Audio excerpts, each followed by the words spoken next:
प्रिय विद्यार्थियों और साथियों, आज हम देखेंगे, कल हमने देखा था धातु के बारे में।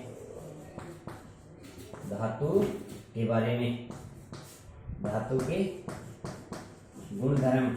और धातु के कौन से गुणधर्म? भौतिक गुणधर्म। धातु के कौन से गुणधर्म देखे थे हमने? भौतिक गुणधर्म। अब धातु के भौतिक गुणधर्म देखे थे तो उसमें प्रत्येक भाग को देखा था। इसी प्रकार से अब हम देखेंगे अधातु के गुणधर्म। अधातु के गुणधर्म यानी अधातु के कौन कौन से गुणधर्म है। सबसे पहला गुणधर्म हम देखेंगे भौतिक अवस्था। क्या देखेंगे? भौतिक अवस्था। तो जितनी भी अधातु हैं वो सभी क्या होंगी? गैसीय अवस्था में। कौन सी अवस्था में? गैसीय अवस्था में। सभी अधातु गैसीय अवस्था में होती है, लेकिन इनके कुछ अपवाद है। इनके कुछ क्या है? अपवाद। अपवादों में जैसे ठोस अवस्था में, ठोस अवस्था में जैसे आयोडीन आई, ये कौन सी अवस्था में पाई जाएगी? ठोस अवस्था में। जो 53 नंबर परमाणु क्रमांक कितना है इसका? 53 नंबर। इसी प्रकार से सल्फर एस जो 16 नंबर पे आती है। इसी प्रकार से कार्बन का प्रतीक है सी, कितने नंबर पे आता है? 6 नंबर पे। कितने नंबर पे आता है? 6 नंबर पे। तो ये सभी क्या है? ठोस अवस्था में, यानी इनके परमाणु क्रमांक भी साथ में याद करने हैं। और इनके प्रतीक, इसका आई प्रतीक है, इसका एस प्रतीक और इसका क्या प्रतीक है? सी। तो ठोस अवस्था में कौन कौन सी? आयोडीन, सल्फर, कार्बन, ये सभी ठोस अवस्था में पाई जाती है। इसी प्रकार से द्रव अवस्था में भी अधातु पाई जाती है। तो द्रव अवस्था में कौन सी? Bromine, Br। कौन सी धातु पाई जाती है? ब्रोमीन, जिसे Br के द्वारा डिनोट करते हैं, या इसका प्रतीक है Br। अब देखो गैसीय अवस्था में जैसे H2 हाइड्रोजन होती है, O2 ऑक्सीजन होती है, N2 नाइट्रोजन होती है। तो ये सभी के गैसीय अवस्था में धातुएं, ये अधातुएं जैसे आर्गन है, जैसे हीलियम है, ये सभी के अधातुएं जो कौन सी अवस्था में पाई जाती है? गैसीय अवस्था में पाई जाती है। तो ध्यान रखना, जो अधातु है वो कौन सी अवस्था में पाई जाती है? गैसीय अवस्था में। भौतिक अवस्था गैसीय होती है इनकी, लेकिन इसके कुछ अपवाद है। दूसरा देखेंगे हम रंग। दूसरा क्या देखेंगे? रंग। जैसे धातुओं का रंग कैसा होता है? धूसर या ग्रे प्रकार का होता है, लेकिन अधातु विभिन्न रंग की होती है, यानी अलग अलग होती है अधातु। जैसे हम देखते हैं सल्फर कैसी होती है? पीली। कैसी होती है सल्फर? पीली। इसी प्रकार से क्लोरीन देखते हैं, यानी क्लोरीन भी गैस का ही रूप है। क्लोरीन देखते हैं, ये हरी पीली होती है। कैसी होती है? हरी पीली। इसी प्रकार से फास्फोरस देखेंगे हम, तो ये लाल सफेद। कैसी होती है? लाल सफेद, यानी ये अलग अलग प्रकार की होती है। जैसे सल्फर है पीली होती है, क्लोरीन कैसी होती है? हरी पीली। इनके रंग क्या होते हैं? अलग अलग, लेकिन जो धातु होती है वो दूसरे रंग की होती है। नंबर 2 रंग। नंबर 3 चमक। जो धातु होती है, धातु के गुण में हमने देखा था कि सभी धातुएं कैसी होती है? चमकदार होती है, लेकिन अधातु अचमकदार होती है। अधातु क्या होती है? चमकदार, यानी अधातु में चमक नहीं होती है। लेकिन इसके कुछ अपवाद है। चमक रहित। अपवाद याद रख लेना। अपवाद है जैसे हीरा। क्या है? हीरा। और अगला अपवाद बताए गए आयोडीन। क्या बताए गए? आयोडीन। हीरा और आयोडीन। हीरा क्या? कार्बन का अपरूप। कार्बन का अपर रूप। और कौन सा अपर रूप है? क्रिस्टलीय। कौन सा अपर रूप है? क्रिस्टलीय। कार्बन का अपर रूप है। अपर रूप दो प्रकार के, एक क्रिस्टलीय और एक अक्रिस्टलीय। तो हीरा कार्बन का क्रिस्टलीय अपर रूप है। तो यह चमकदार होता है। इसी प्रकार से आयोडीन है, वह भी क्या होती है? चमकदार। तो इनको ध्यान रखना। चौथा दिया गया है, तीसरा चमक देखिए। आप चौथा देखते हैं हम कठोरता। क्या देखते हैं? कठोरता। तो धातु सभी कठोर होती है, लेकिन अधातु भंगुर प्रकृति की होती है। भंगुर प्रकृति। कैसी प्रकृति होती है? भंगुर। लेकिन अपवाद, अपवाद क्या दिया गया है? हीरा। क्या दिया गया? अपवाद हीरा। तो हीरा कार्बन का अपरूप होते हुए भी कैसे? कार्बन का अपरूप होते हुए भी कठोर है। अगला देखते हैं हम ध्वनिकता। यह इसके साथ में गलनांक देख लेंगे। क्या देख लेंगे? गलनांक।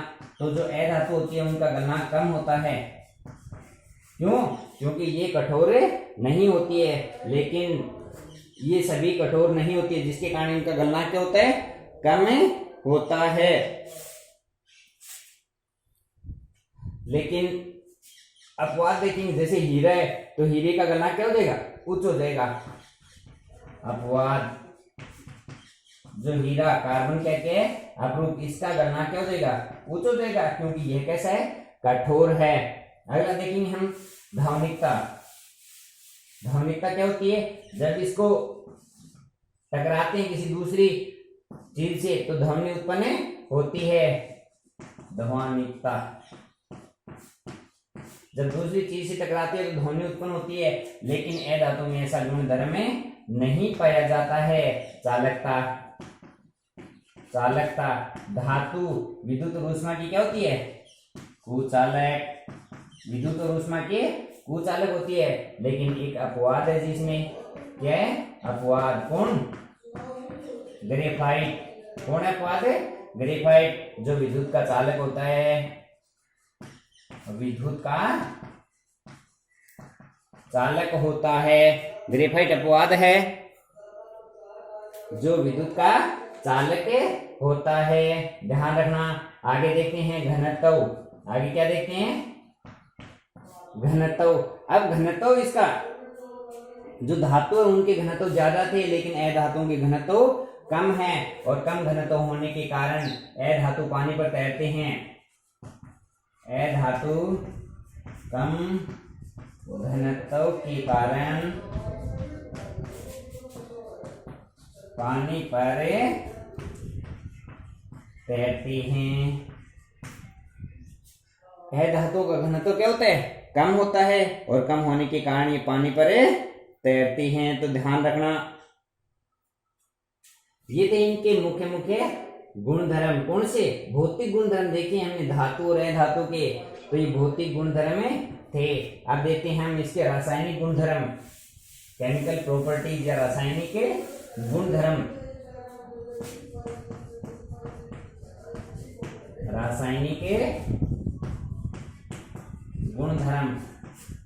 धातु और अधातु, इनके रासायनिक गुणधर्म देखते हैं। तो रासायनिक गुणधर्मों में जैसे देखो हम देखते हैं धातु के लिए, जैसे धातु सिल्वर है। क्या? सिल्वर धातु। जैसे लोहा धातु है, तो हमने देखा है कि सिल्वर होती है, उसके ऊपर काले रंग का, या चांदी, इसको क्या बोलते हैं? चांदी। तो इसके ऊपर काले रंग की परत जम जाती है। क्या हो जाती है? काले रंग की परत जम जाती है। लोहा है, इसके ऊपर क्या लग जाता है?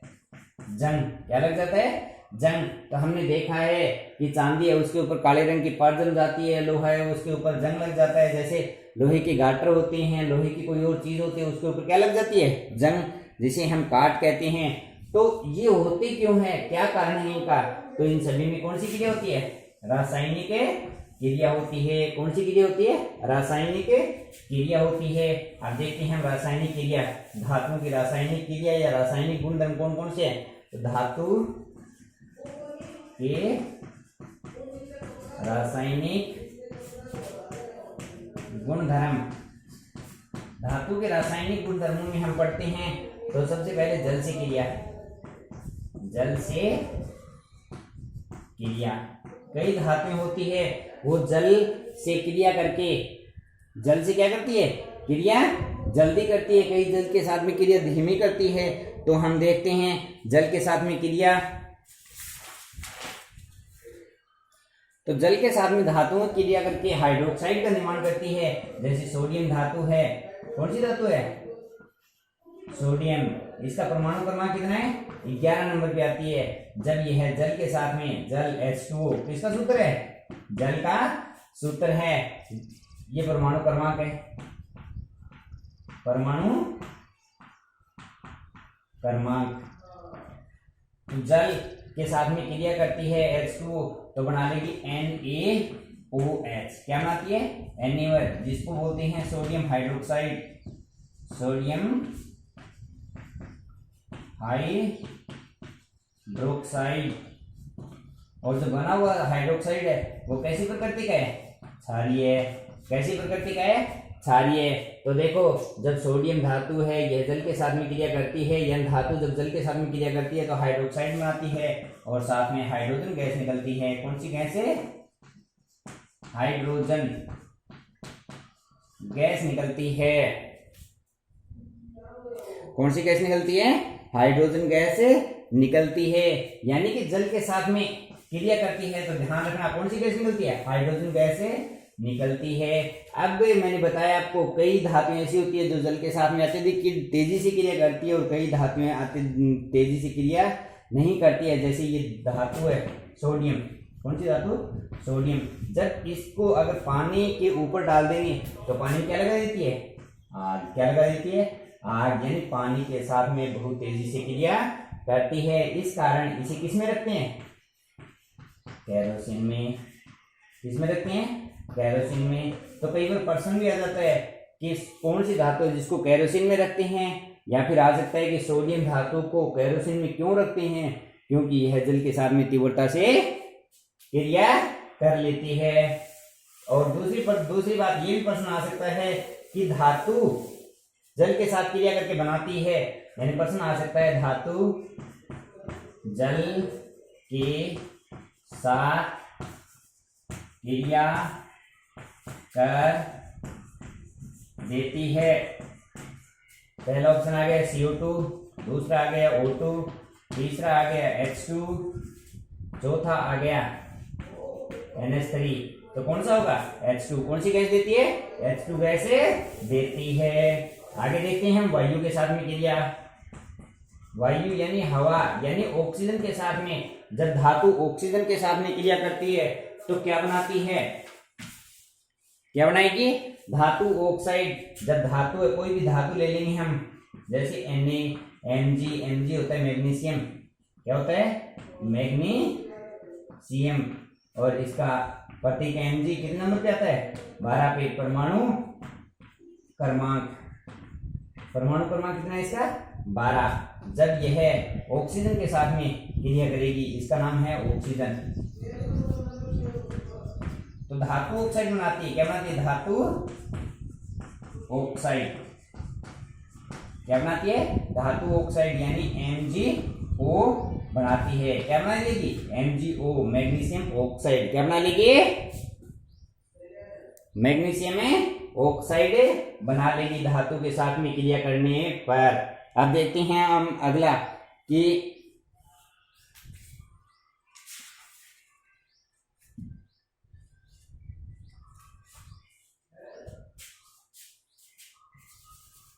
जैसे ये मैग्नीशियम धातु, इसी प्रकार से कोई अन्य धातु ले लें, जैसे एल्यूमिनियम ले लिया, Al एल्यूमिनियम, जब ये ऑक्सीजन के साथ में क्रिया करेगी तो Al2O3 एल्यूमिनियम ऑक्साइड बना देगी और इसका सीधा नाम है बॉक्साइड। क्या नाम है, बॉक्साइड, यानी एल्यूमिनियम ऑक्साइड बना देगी, इसका सीधा नाम क्या है, बॉक्साइड। ऑक्साइड बनाती है, ध्यान रखना, जब वायु के साथ में क्रिया करती है तो ऑक्साइड बनाती है, जब जल के साथ में क्रिया करती है तो हाइड्रोजन गैस मुक्त करती है।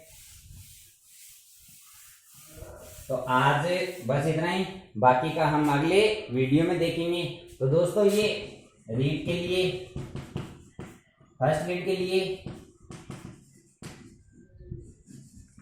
पुलिस के लिए